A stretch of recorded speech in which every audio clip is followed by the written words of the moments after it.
Our own Jay Noakes threw this interesting tidbit out there. Who could be the next commissioner of the XFL?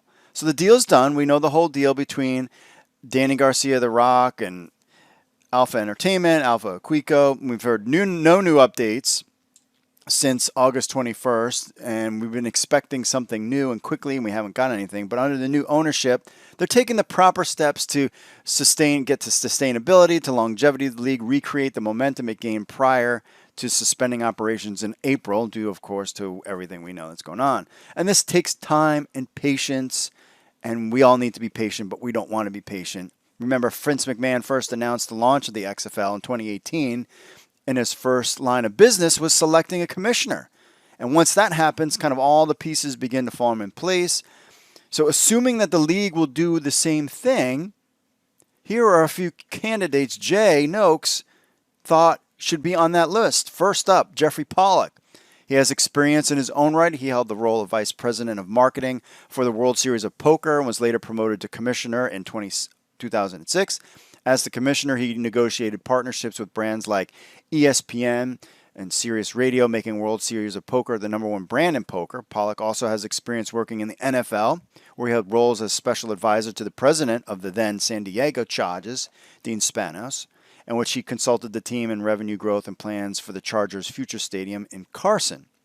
So this would be a solid direction for the league, with Pollock being part of the XFL 2.0 and remained in his position with the league throughout the entire bankruptcy process.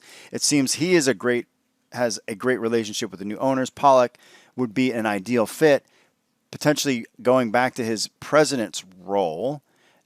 Commissioner role, he does have the football background, but he was never a former player that could play into that. So if you want somebody who's a former player, then look no further than Doug Whaley.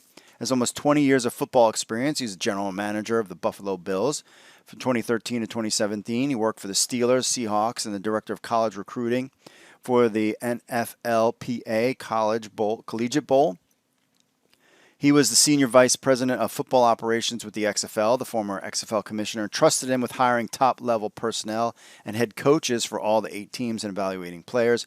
Oliver Luck also called him his right-hand man for everything football and has a high regard for his football acumen and experience as a general manager in the NFL.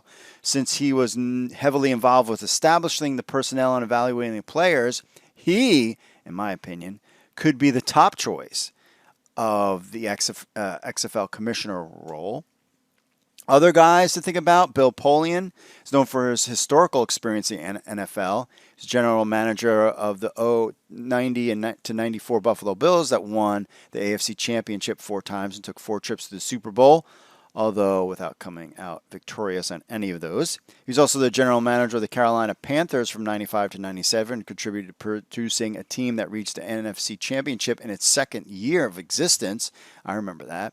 His recent accomplishments including drafting Peyton Manning as general manager of the Indianapolis Colts, who won a Super Bowl championship during his tenure as well. So the guy's got acumen. But most recently was the co-founder of the Alliance of American Football, which folded after 8 weeks of play in the spring of 2018. Even though his other spring football endeavors didn't work out, that doesn't mean Polian wouldn't bring something valuable to the table. During his time with the AAF, he recruited Hines Ward, Troy Polamalu to be a part of the league and also supported the league. Not only could Polian bring his football knowledge and experience in evaluating players, but he could help the league continue to gain the attention of people in NFL circles. So he would be one. Also, John McKay Jr., if the XFL went in this direction, could be considered. McKay was part of the first XFL and held the role as general manager of the LA Extreme, was also a part of the now defunct AAF, like Polian, the Alliance of American Football. Not becoming successful is nowhere close to being the fault of his own. McKay Jr. is a football guy. He was a player at USC and had a stint in the NFL. His dad was the head coach at USC from 1960 to 1975, where he compiled a career record of 127, 40, and 8. His brother, Rich McKay, is currently the president of the Atlanta Falcons and former general manager of the Tampa Bay Buccaneers. Prior to McKay's tenure with the AAF, he held positions as Senior Associate Athletic Director at USC in 2010.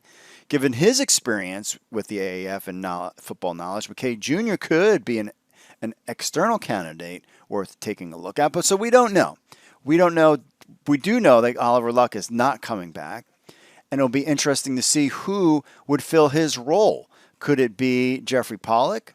Could it be Doug Whaley, Bill Polian, John McKay Jr., or some other person that we have no idea about? And hey, the Rock and Dany Garcia being the owners of the XFL, we didn't know anything about that. So who knows who could be the next commissioner of the XFL?